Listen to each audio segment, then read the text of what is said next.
wave. We both got a wave. Was just you wave? Just I wave. You've absolutely ruined the beginning now, Luke. We may as well. Right. Should we try again next week? See you later.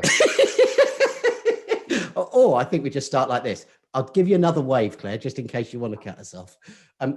Luke, feel free to wave if it makes you happy. I'm not waving. It's not happening.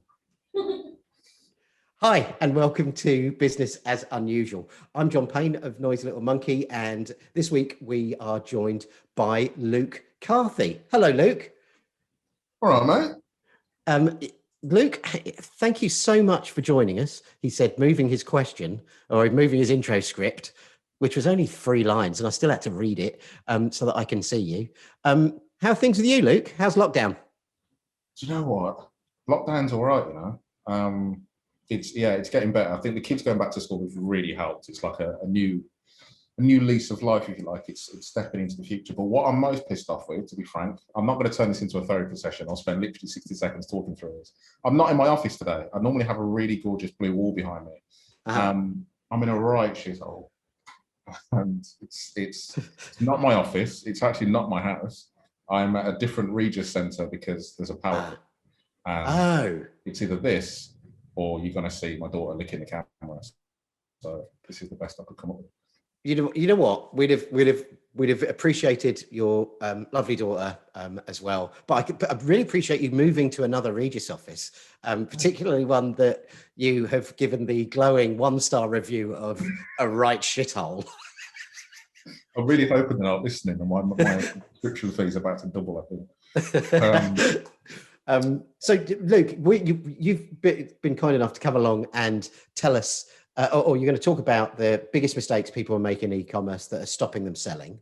I feel actually that we could do it in this kind of confrontational style because you're already having a bit of a shit day. So maybe I'll just poke the bear and say, why the hell do you think you could tell us about that? Why do you know more than the rest of us? Okay, so where do I start from the top down? I'm just going to throw a couple of big ones out there. I think one of the probably more obvious ones. So first and foremost is delivery, right? The delivery cost, which has always been a bit of a big turnoff. So it stems from eBay. So just for a bit of context, when I first got into e-commerce, it started for me on eBay, selling HDMI cables out of my bedroom. And you had 3 or 4. I had 3 or 4 listings active at any one time, just to do tests and to see which one did the best. Ultimately, the same total price, but just slicing it and dicing it different ways. So it could have been a cheaper delivery fee. So just to keep simple maths, so £10 plus £2.50 delivery, or it could have been £12.50 with free delivery, or a bit of a hybrid of like £1 delivery and 11 quid or 11.9 or whatever the maths is, right? So the one that always worked well, time and time again, was always free delivery. It's definitely more potent on sort of what are they called? I should know this. This is literally my field. like eBay, Amazon, marketplaces. There we go. So it always works better on that because you have to pay delivery per item. It's not like you're buying from, you buy from lots of sellers, so they have to be dispatched from different places, all different delivery fees. So it works better there. But the world of e-commerce, if you're buying we're selling direct to consumer as well, exactly the same. People would rather have free delivery. So yeah, that's a big one. And I think the worst thing about it is if you sell big and bulky items and you don't use Royal Mail, so you use like couriers like DPD or Parcel Force, delivery can get quite expensive. So I have a client slash mate of mine who sells online car care, and his delivery fee is flat rate because of just how it works. But it's 9 quid. Which is great if you spend £150, which is not difficult to do on car care, to be honest. But spending 20 quid, it's quite a turn off. It's like a third of the price. So delivery fee is a really, really interesting one to experiment with, and it's almost an immediate turn off if you get it wrong. And so that's interesting because you talked about sort of doing this on starting out on eBay and experimenting with that stuff. Anyway, when you were starting on eBay, were you thinking, I want to be an e-commerce guru, which is obviously what you've become? Guru is the wrong word, but master, king, are more effective words, and more truthful words. But were you thinking, I want to get really good at e-commerce and sell my skills, or were you thinking, I just want to sell a load of cables? Do you know what? It was born off the back of Currys. So my first ever job was at Currys at the age of 16, right? So I was working at Currys, to show my age, when the big CRT tellies are still for sale, and the big 50-kilo. Yes. Oh, yes. So HD TV, Sky HD was just coming out there, and HDMI cables were extortionate. Yeah. So there was so much markup in them. So I thought, right, hold on a minute. Why are Currys making all this money? I don't work there anymore, so I can reveal my secrets about how I robbed them of thousands of pounds. But what I did was went to Alibaba, bought a load of stock, and got them selling on eBay for a heck of a lot cheaper than they'd been Currys. So it wasn't. That was kind of how I fell into it. It was never really kind of like I want to sell online. It was more of a case of there's an opportunity here. Let's see if I can make it work. And that was where I kind of got a taste for e-commerce, selling online, experimentation. I thought, you know what? I quite like this. That's actually how I bought my first car. I'm a bit of a petrol head as well. So that was my goal, was to buy my first car. What car did you buy? Volkswagen Polo. Oh, nice. Like every 17-year-old male petrol head's dream initial car. But that's pretty good though. So what were you, 17, 18 years old? Yeah. Wow, that's really good, buying your own car off of money you've made from buying stuff from Alibaba, selling it on eBay, and optimizing your delivery costs. Apparently it was Andrew's first car too. Oh, brilliant. We should have had a race. And did you immediately start making, or after a time you made enough money to just leave Currys and go into that, or did you stay in the real world for a bit before you came into the world of e-commerce? It was, yes. I stayed on eBay for a while, a good couple of years, and then I was on eBay where you could actually leave negative feedback for your customers. So it's they came some years ago where you can't say a bad word about anyone who buys from you, but they can slag you off and curse your family out and everything, and it's fine. So the algorithm changed, the feedback thing changed, and I decided to cut my losses. I sold to a competitor actually for a relatively tidy fee, or it was tidy at the time because I was like 17, so wanted to buy some new wheels. So that's brilliant. And then I went to uni for a bit, decided that was shit, so I didn't bother, and then jumped into marketing. And that's kind of where, so I always knew I wanted to get back to e-commerce, but I was kind of young, naive, and just wanted to kind of get to the next thing. But it was where I've always wanted to come back to, and here I am. So. Yeah. Well, I'm glad you're here because, and many of us are glad you're here because you just, like your talks that we've seen at Brighton SEO and this kind of stuff where you just go delivery, that's where you should start. And the fact that you can hear so many people give this sort of really useful information and all that kind of stuff, and they've not lived it, and they've not done that thing where I can't buy lunch if I don't get this right. I definitely can't buy a car if I fuck this up. And I think that does give you a different perspective from people. And this isn't we didn't go to university club. It kind of is a little bit. There's plenty of stuff you can learn from books, but there's much more you can learn by getting it wrong in the first instance and seeing that car drift away for another 6 weeks and go, oh man, I bought the stock at entirely the wrong price or whatever. That's I remember you telling that story, but like everyone at Brighton SEO, I think I was probably a bit worse for wear just after that story had been told, or even through it. So I'd forgotten a good chunk of it. So delivery is key. And so I want to, so how do you, and maybe you started to say this and I cut you off because I was so excited about your first car.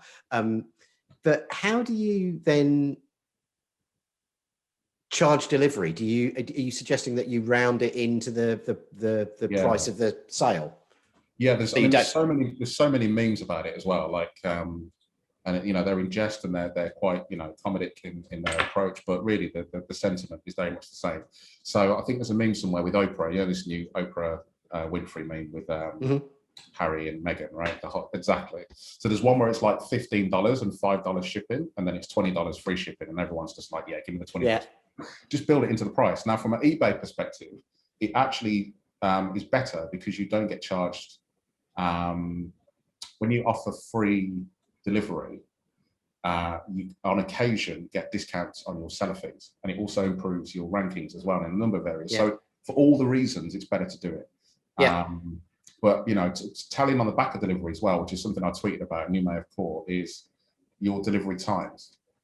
Now, eBay is an absolute royal pain in the backside. I don't know what the experience is for you personally, but If you want anything quick, eBay is not the right thing, because it can take like a whole week sometimes to turn up, even from a UK seller.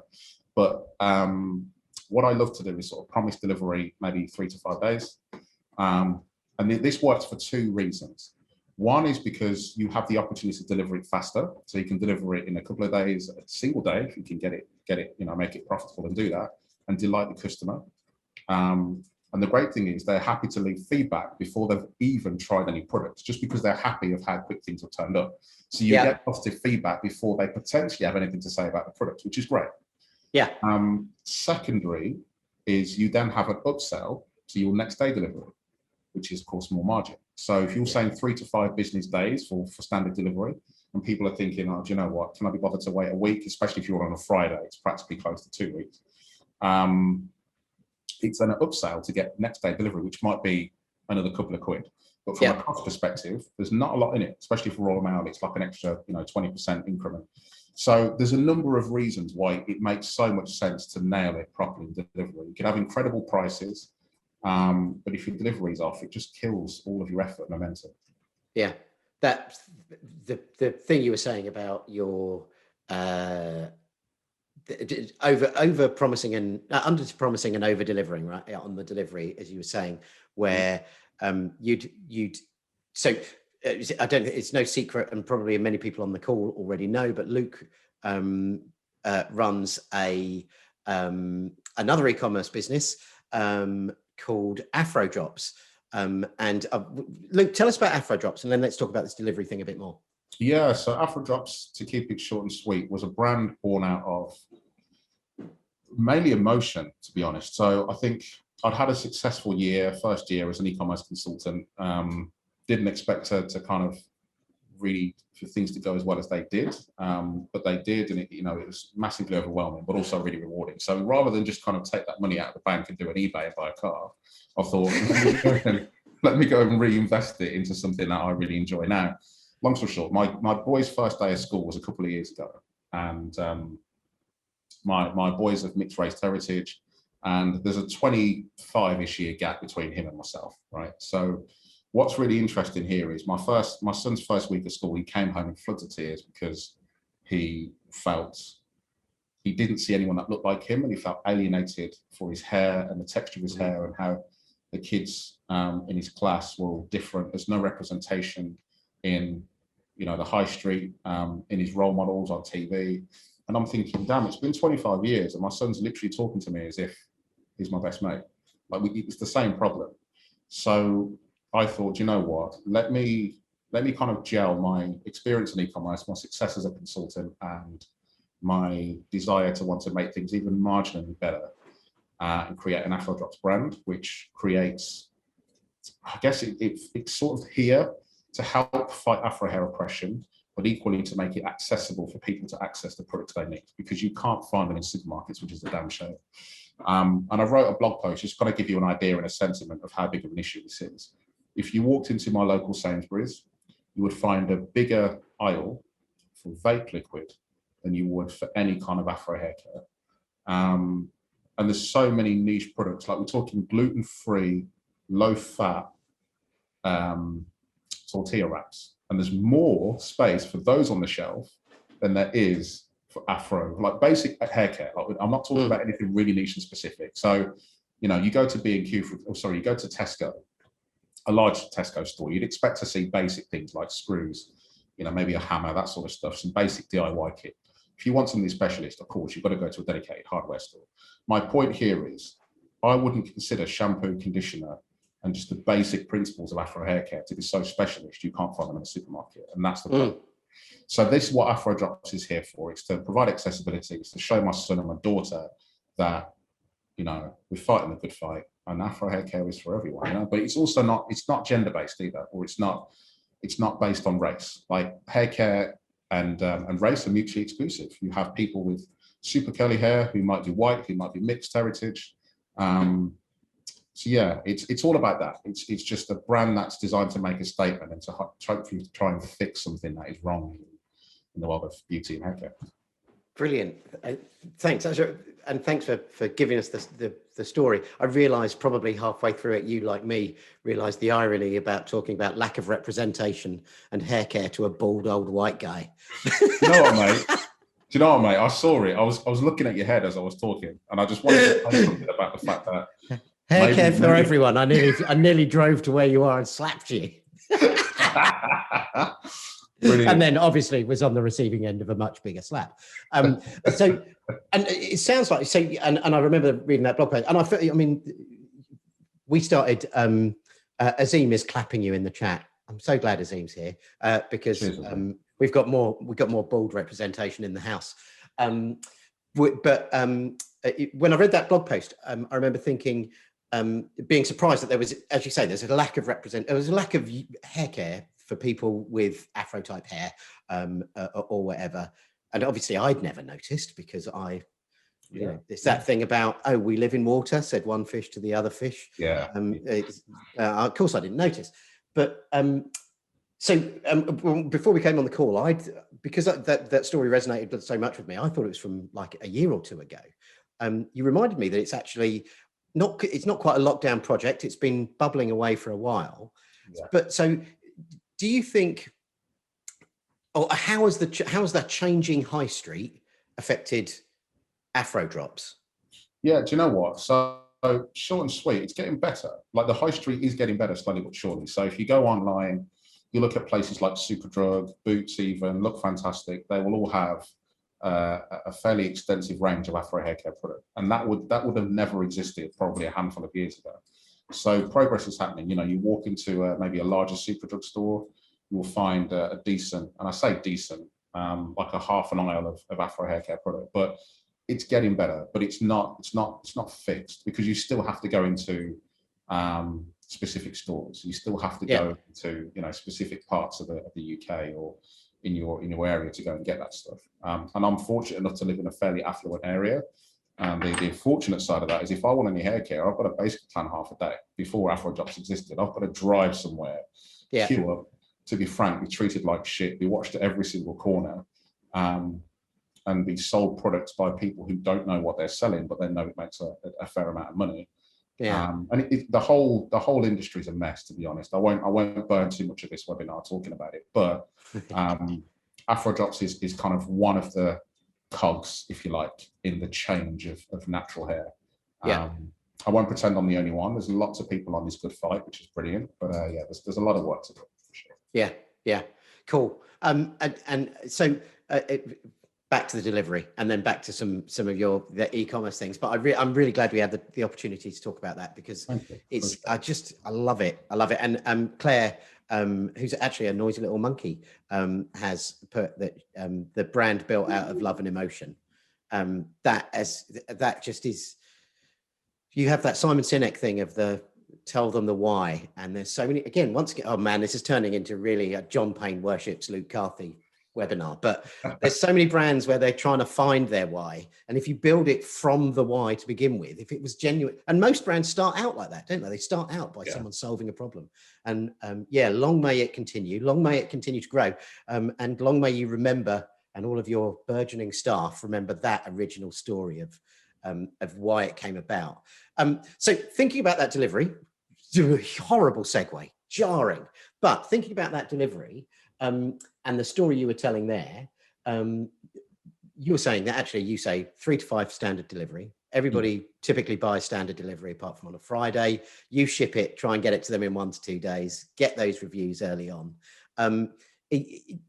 Is that something that was, again, is that something that was considered, or it was a happy accident? Or? No, it was purely considered. Again, number one learning from eBay for sure was that. But I think, you know, it's one of those things that I know I have a competitive advantage on, because it's a thing I can afford to kind of maybe put my prices up by, you know, X% more than everybody else, but offer a decent delivery. But you know what? Let me give you one more example of how that can really work. So, you know, a lot of websites have a delivery threshold. So they'll have free delivery if you spend 50 quid, free delivery if you spend, I don't know, depending on what it is you're selling, £25. What works really, really well is if you message, your messaging and marketing all says, say 50 quid, but you set it at £48 in your CMS, because what's going to happen is, especially if a lot of companies round up things to 99 pence or round down to 99 pence, right? So you'll have a lot of items that are 49.99 or 48.99. You're just going to wind people up. You're just going to be in a situation where they get frustrated and go somewhere else because they're a penny or a pound and a penny away from that threshold. So, you know, you kind of, if you sell things that are a quid, like batteries, and it makes sense, go for it. But let's be honest, a lot of the time you don't. And as a result of that, people would rather walk away from a basket that's a penny under than pay another £3-4 for delivery or £10 for delivery. So my point here is your messaging is 50 quid. Knock it down by a couple of quid, just to allow those people who are adamant. And it's also a pleasant surprise, right? Some people think that they've gamed the system and that there's some kind of super hacker and managed to work out where the weak spot is. Or they kind of get that, you know, you're doing them a favor, and you can even play with it, maybe put your message in, say, we know you're not quite at 50 quid, but as we like you, we're just going to let it slide, you know, it's cool. But these little things, it's all about under promising something and over delivering, isn't it? It stands for a lot. Yeah. That man, it's brilliant. Every day's a school day. I'm really old and I've been doing this for ages. That 48 quid thing's an absolute sitter. Beautiful. So obvious, because I know I've been pissed off with I've spent £99.99. Why aren't I getting the free delivery, you swines? That's really cool. So what other opportunities do you think that, other than delivery, and I suspect most of this will be off the top of your head, so let's just chat about some other opportunities that you see commonly missed by e-commerce brands. Site search. And I know I bang on about it a lot. Anyone that kind of knows me well enough to kind of know my work, site search is it's always my go-to, always. Like, number one, new client, first thing I want to look at, dive into and find fault in is your site search. Let me give you a really bad example, really bad example. I'm not going to mention the brand because they're a client of mine, but to use an example, let's say Clark's, who sell shoes, right? Yeah. Imagine going to Clark's and then searching for Clark's and then finding no results. But then, just to make it worse, that particular query of Clark's is their number one search query time and time again. That was how bad of a situation I found with one of these clients. And I'm like, are you idiots? Like, what is wrong with you? How are you not, like, it's not even just about search optimization at that point. It's like, it's negligent to customers. It's your own brand query and you have no results found. Actually, do you know what? Bit of a spoiler, Calvin might kick me on this, but it's pre-recorded, so technically I've already done it. But if you go to made.com, and made.com are really famous for sofas and home furnishings, right? If you go to made.com and you search for settee with one T, no results found. Like, who in the search team is doing this shit? Like, there's so many examples of where it's just really bad. And I obviously don't have the data as to how often settee is searched for. But site search is so underfunded in terms of resource, in terms of tooling, software, because everyone's always chasing acquisition. Everyone's always chasing traffic. Yeah. So paid search, organic, email, traffic, conversion, checkout, whatever. But no one, but what's often neglected is the squidgy stuff in the middle, which is site search, navigation, findability, accessories, product recommendations. Honestly, but site search, to give you some stats, there's a piece on CXL. I'll see if I can find the link for it and I'll put it in there, get you guys to put it in the show notes. But thanks. A third of people who visit e-commerce sites, and this is quite a broad sentiment here, but a third of people will use site search. I actually thought it was a lot more than that, but okay, we'll stick with it. A third of people who go to e-commerce sites use site search. People are 4 to 6 times more likely to convert if they use site search than when they don't. And 45, you can literally see up to like a 50% increase in conversion rate as a result of optimizing site search. And the great thing is, it's all your own shit. Like, it's all your own search engine. You haven't got to wait for an algorithm update. You haven't got to wait for developers to sort this stuff out. You look at some dashboards, you tweak some synonyms and thesaurus entries, you sort some misspellings, you fix that Clark, search it to, and SETI on Made, and you see instant returns. So as a consultant, that's my go-to, because I'm like justifying my fee in a couple of hours. Yeah. And yeah, site search is just so huge, such a big opportunity. Brilliant. And I was going to follow up with, and where do we start? How do we fix that? And you already did it. You already did it as part of the answer. Awesome. Awesome. So, so sites, so with delivery and sites, delivery is your one of your go-tos, but the big one is site search straight away. What else needs fixing on everybody's e-commerce site? All right. So related in some capacity to site search is kind of findability and taxonomy. So navigation. Okay. Because what you typically find is if clients have a really high search threshold, so a lot of people use search, it's either because you have a huge market, a huge product portfolio that stems many different products, or your taxonomy is really bad. People just can't work out how the hell to shop your brand. Yeah. So that's normally a couple of red flags that I look for straight away. So if there's a lot of searching going on, it's probably because they can't be bothered to find what they need. So Amazon is a perfect example. No one really ever, I mean, I don't have the data, but as an Amazon user myself, as someone who watches and speaks to a lot of people who, of course, use Amazon, no one really goes through the taxonomy. You might come and stumble upon it as a landing page from organic search or from email, something like that, but no one's going to go, do you know what? I need a toaster. Let me just go to home and garden. And then let me just, don't do that. You just search toaster, right? So that is a case of where you've got a huge product portfolio and it's going to pain you to go through the whole taxonomy thing. Same with eBay. No one's ever going to go through categories in that sense. But to the contrary, if you have a relatively, if you're someone like John Lewis, rest in peace, John Lewis, depending on how far forward anyone's watching this, I don't know if they'll be around for much longer. But my point let's talk about 2020 to 30. They won't be around 2030, rest in peace, John Lewis. It's been bought by Boohoo. And George from Asda is buying up every motherfucker. They bought Amazon. So, where was I? John Lewis, taxonomy, probably better than eBay. So if you're someone like John Lewis, where you've got a relatively, lots of products, but they all exist in quite narrow silos, so home and garden, what have you got? Technology, so on. If you've got a high amount of people searching there, that's normally red flags, because that would say to me people can't be bothered, or there's a taxonomy navigation issue. My point here is, think about your landing page priority. Think about how people come to your site.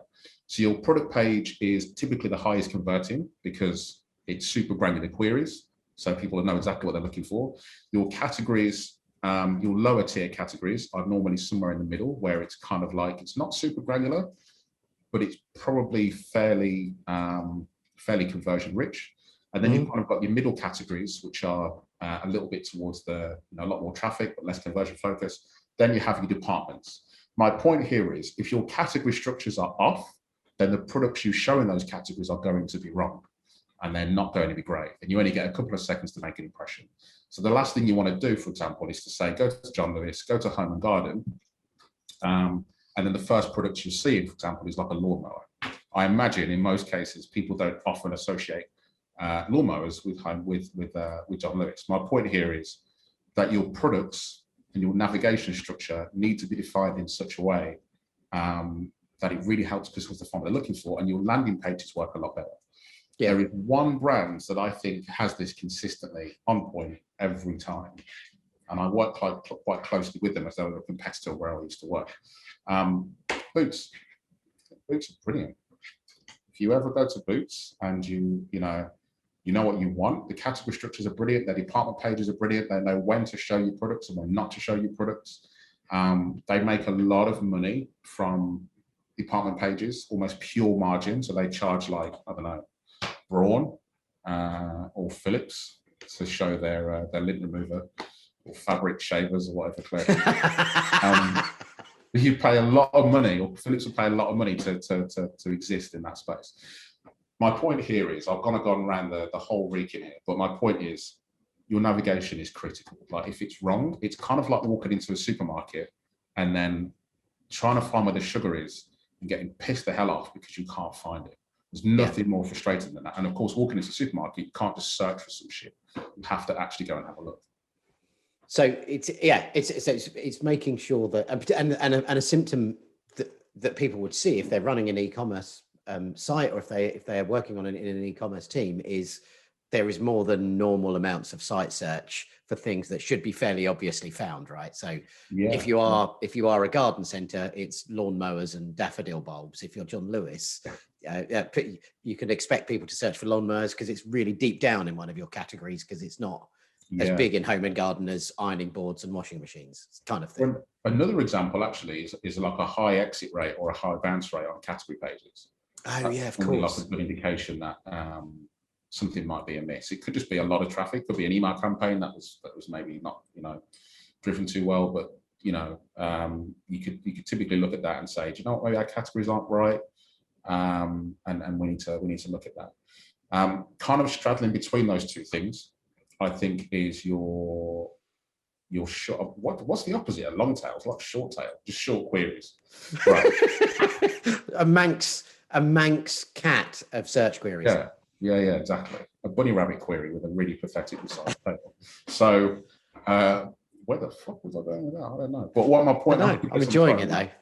Is one word, like single or two word queries, need to be treated differently to longer, more specific queries.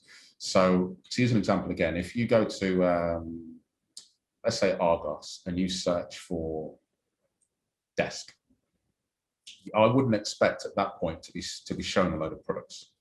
I'd expect to be taken to a merchandise page that says, right, okay, you're looking for a desk. You're looking for a standing desk, sitting desk, desk for small space, you know, all the different options of desks available. Maybe Argos is terrible because all their desks are pretty much shit, but you know, you get the sentiment here. While longer queries, so like just burning your potential client list. Regis, Argos.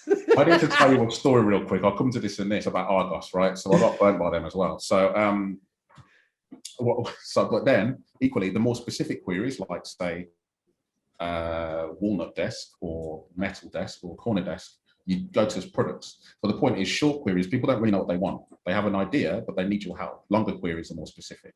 Yeah. So there's a lot of sentiment and strategy around search, but if you get it wrong, it can really, really cost you. Yeah. Really. Yeah.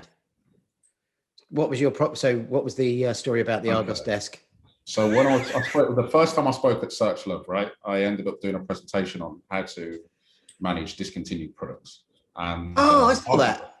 Yeah. Okay. Good man. Maybe that's where you were thinking in your brain, in your head, where we spoke about it. So that's what it was. Argos were in the room, and they weren't best pleased. But I wasn't slagging them off. I was just telling them that they're missing opportunities here. If you took offence to that, then that's fine. That's your problem, man. Yeah. If you went home and implemented some of the fixes, then suddenly you can go to all of the conferences all around the world, because every time you go to one, they make tons of money. Yeah. Yeah. Maybe it's just the fact that the SEO manager was a bit sore because I've kind of handed it to her in front of her co-workers. I don't know. Not my problem, though. I'm just here to share the good information. So. Yeah, if you will leave your site as an example of ways that could be improved. So this is really good. This is really good. And would you, so that thing about managing end of line products and when your portfolio changes and you're not going to get that stock in again, there must be some stuff that you see there that's an easy win, I presume, or you know what, discontinued products are a behemoth of opportunity, but they are riddled with politics and technical limitations, right? So it's all well and easy saying after X months discontinue products, but it depends on what systems you're working with. It depends on what it is you do as a business, you know? So like, let me give you a perfect example, eBay, going back to eBay again. When you've watched an item or you've been outbid and you haven't won it, you go to your My eBay listings, and of course it's still there for quite some time. My point here is, there's some listings on eBay that are up to 10 years old that are still active, because I imagine eBay make a heck of a lot of money off stuff like that, because once an item has ended, if you killed it, there's no opportunity for eBay to say, hey, this item is no longer available. We have an exact identical or a very similar item from these sellers. Then you've got your opportunity to sell your sponsored slots and to get impressions and all that kind of good stuff. But, you know, equally, if you're in, say, antiques and you have literally one-off examples, then that strategy is probably not going to work. Equally, if you're in fast fashion like Boohoo or even ASOS, then that's even worse, because the chances are once that garment is sold and once it's out of season, it probably isn't going to come back. And if it does, so there's many different retirement strategies. But the point I guess I'm trying to make here is the absolute worst mistake you can do is display a 404.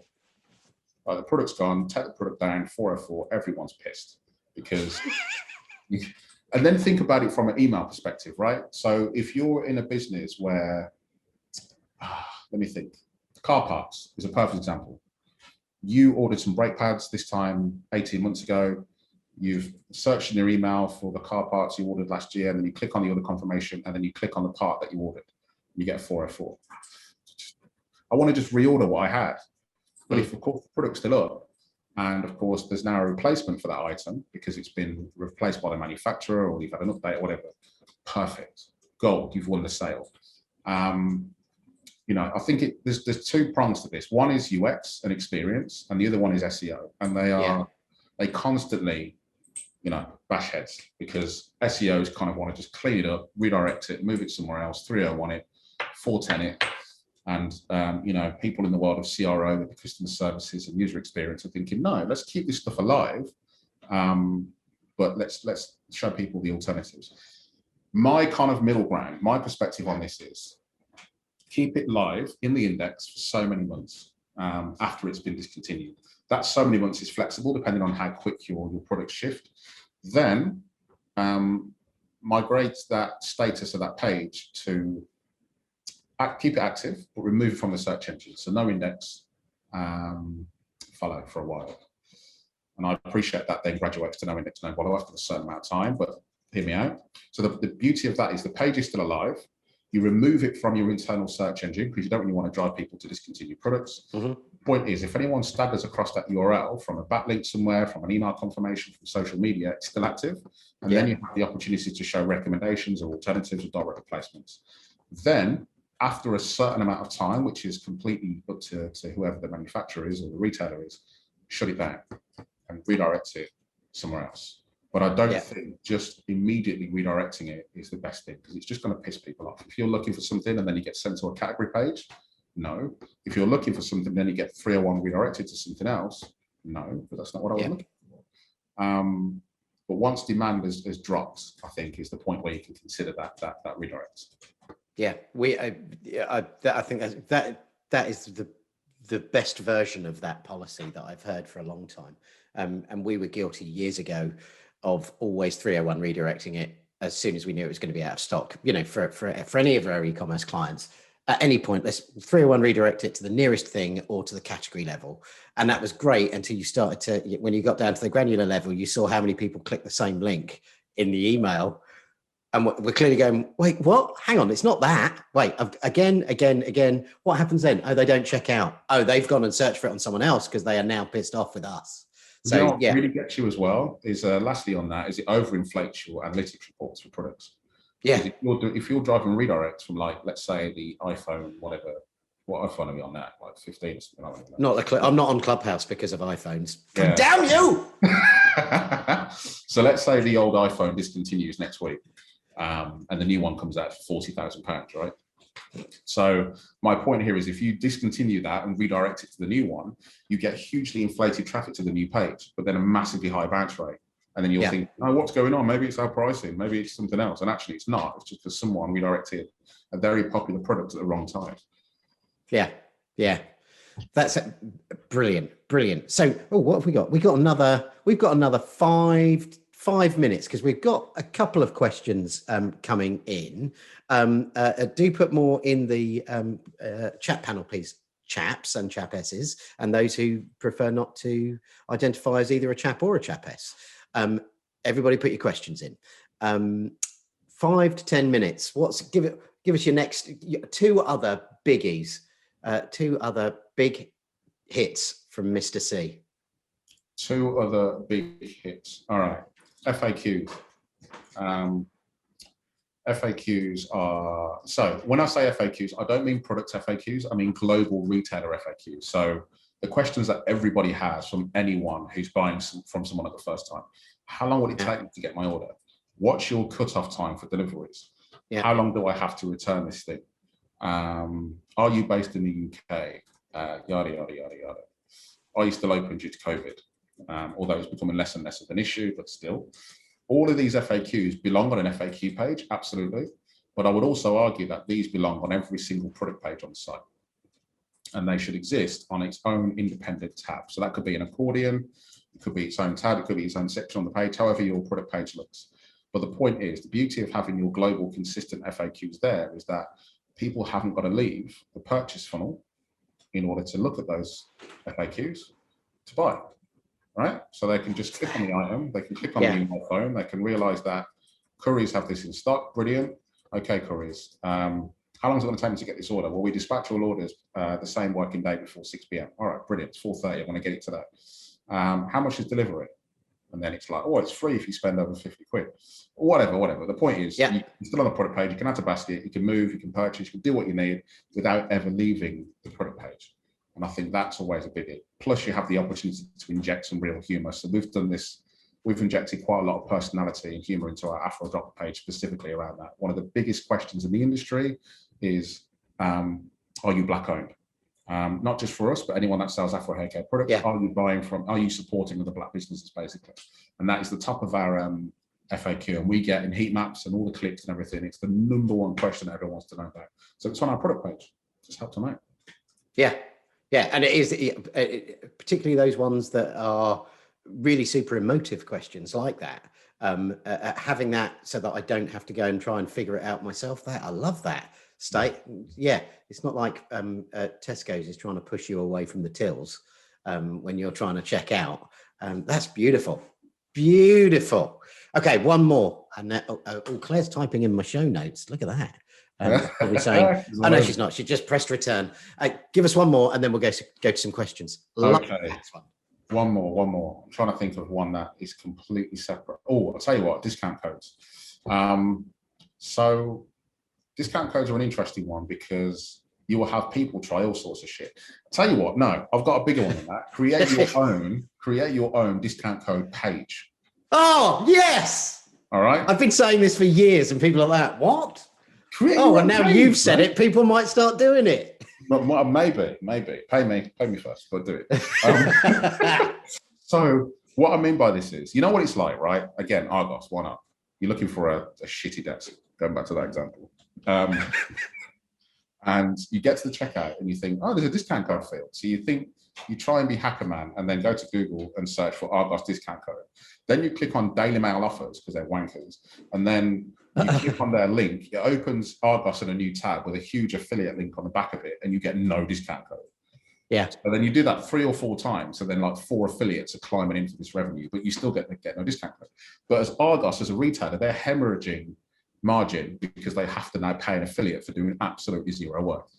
So if you put your own discount code page up, one, you can offer less discount. Could just be free delivery, which they might have got already, but could be free delivery, it could be 5% off, it could be like a free gift, which is worth naffle, you just need a clearance. Point is, you're not hemorrhaging then margin through affiliates. 2, you can control the discounts you put on there. And 3, your customers are happy because they feel like hacker man or hacker woman because they have a discount code that they can use. It reduces abandonment. So everyone wins. Yeah. And it gets linked. Yeah, I love it. I love that one. We did it with a retailer, fashion, probably not quite right, but certainly a clothing retailer. And it worked wonders for their to reduce their affiliate marketing budget. And reduce the MD's blood pressure. Right, brilliant. So we've talked about delivery, we've talked about site search, we've talked about clearing up redundant products, we've talked about navigation and taxonomy, we've talked about discount codes. There was another thing, and we've talked about starting a business with passion and love, and also, all sorts of stuff. Wow, this has been brilliant. So I'm going to jump into the questions. I don't know what a question is, but I'm going to ask you a question. And Mariette, I didn't know that I was using the Q&A until you said what a numpty, and then I scrolled up to see that Dibs had said put it in the Q&A. I forgot we had that. But then I am a granddad, and I thought we were taping this earlier. So let's move on to the Q&A. So We've got quite a few. Well, let's keep the answers reasonably brief. He said, giving a preamble that was at least 2 minutes long. I'm sorry. No, my time, man. Come on. What's the best way you've managed to make these different internal departments, who are often at odds, I presume that's CRO and SEO, communicate with each other, Luke? That's from Azim. Do you know what? This is a really good question. I really enjoyed doing this in my time in house. It's easier said than done, but if you can get yourself in a situation where you report into someone, whether that's the MD or the head of something, it really, really helps. And basically, they just become your team. You take them out, you get them to argue it out, you get them to moan, and just talk to one another. Like we don't, as departments, we don't talk enough. We're all quite egotistical, and it's not my job, and yada yada. But for me personally, I've always found that pitching a problem as an opportunity really helps. So let me give you an example. If there's an SEO issue where we know we've got, say, search queries are bleeding out into search, and it's causing us a load of duplicate URLs, that is a ticket to a web developer is boring as hell. It's not going to be approached with passion. It's just something to close off.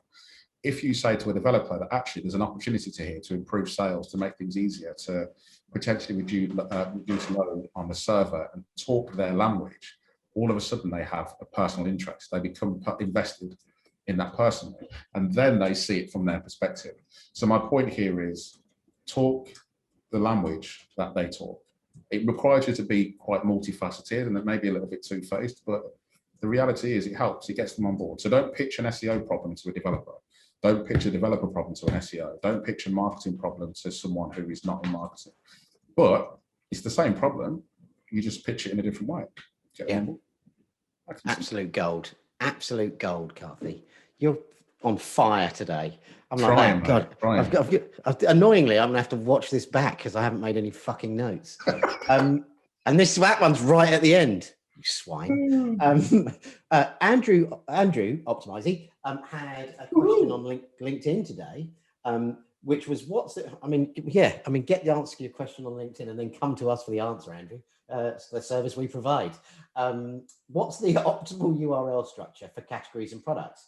If I have golf shoes, I love this, and they appear in shoes, sportswear, and the golf categories, should I have 3 product pages and canonicalize them all to one, or should I just have one product page and but from multiple category pages? Go. Let me just take a sip of water to clear my throat so I can answer this. All right. I'm not doing Marek kind of getting ready for this. It's going to be. I love this question. Right. There is only one answer. Like, I don't care. Normally in the SEO world, it depends. Fuck that. Yeah. That's not applicable to this particular question. So the way that you structure URLs for products is always the short, like put it in its own subdomain. So /p/pr/product. Keep it short and concise. Then just have the product name.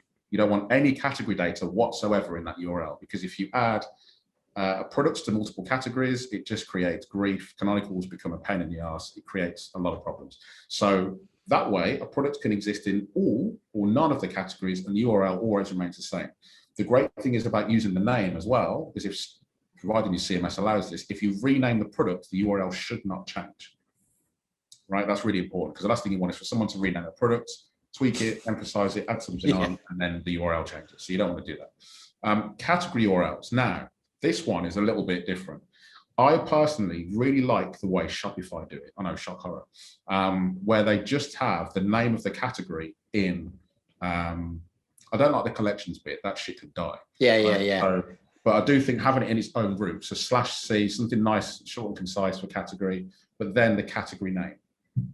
You don't need the full path, because of course that can, depending on how many levels of hierarchy you have, that could be quite a URL.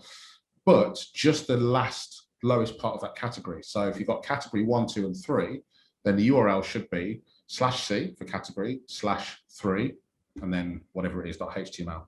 And then use your structured data, your internal links, your breadcrumbs, your all that kind of good stuff to let search engines know that it belongs to a taxonomy branch.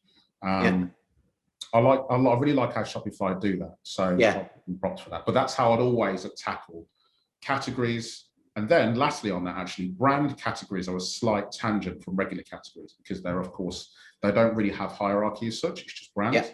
but I would actually have them in their own independent subfolder. So /B or /BR. So separate branch for brands, separate branch for categories, and then independently product URLs without any category data in whatsoever. And then that gets, so treating them all like the canonical product URL that you spoke about at the beginning, really. Is that if I got that right, very well? Yeah, exactly. So your product URL never changes. Your canonical is nice and easy for products. Your categories and products can exist mutually exclusive in regards to URLs. It's happier. Everyone's happier. Products, SEOs, like customers. Yeah. Beautiful. We've got one less question because Darren is just bigging up Andrew's question. Nice work, Darren. We're all about the love here. I think, Darren, that we've answered, but let's just check. Product paths, not quite at a root level. They are there's a domain / let's say P or product / the product name. Let me just explain why I think they belong in a subfolder rather than at root, because I see it a lot of times at root. You go into Search Console, you really want to just be able to look at all products performance, right? Yeah. It's really easy to do that when you're in a subcategory or a subfolder, sorry. The minute you put them at root, you're going to start pulling your hair out, mate. I'm telling you, it's not worth it.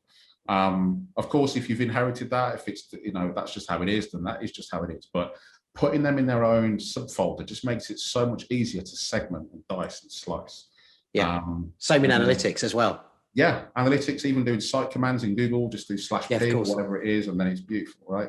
The minute you've got stuff at root, it's hard. It's harder. It takes more time. You end up swearing more, and you don't want that. So, yeah, cool. Hopefully that answers it, Darren. If not, you can find Luke. Luke, where are you on Twitter and places like that? You're at Luke Carthy, right? Yeah, Mr. Luke Carthy on Twitter, because Luke Carthy was taken, not because I'm an arsehole. Just putting that out there. I'm Mr. John Payne. We are brothers in so many ways. Well, was John Payne taken, or you just been an arsehole though? I was you're right. I'm just an arsehole. Okay. Yeah, John Payne was taken. It's an artist who does sculptures of vaginas with teeth, which is really annoying. When people like that, I searched for you on Google, and this was the image that came up, and I'm like that. Don't show me it. I've seen it. So Moret has our final two questions. First one, we've got a minute on. Second one, maybe we've got 30 seconds on. First one, what do you think of DTC, and how do you think it's different to B2C, FM to C, e-commerce? Can we have more acronyms in there, please, Moret? Yeah. So D2C being direct to consumer, is that correct? Yeah, it's in my opinion, it's not. E-commerce is e-commerce, like B2B e-commerce and B2C e-commerce, D2C, FMCG, whatever. E-commerce is the same. All the stuff we've spoken about is applicable to all of them. In fact, the one that it applies to the most is B2B, because B2B e-commerce is typically the one that's really, really terrible. But if you provide a really good experience, typically seen in D2C or B2B, B2C, and you provide that in a B2B environment, smashed it. So if you can do business-to-business e-commerce, but provide a really slick experience, you are going to be a business that's typically successful, alas, the SaaS market, right? But yeah, it matters more from a positioning maybe, and more of a structural in terms of who you sell to. But as far as e-commerce is concerned, it's the same shit, same CMSs, same framework, same best practice, all the same stuff. Brilliant. And I think probably the most important question of the whole time is, what's the final decision on the correct spelling of e-commerce? Is it E with the hyphen? Is it all one word? Is it camel case?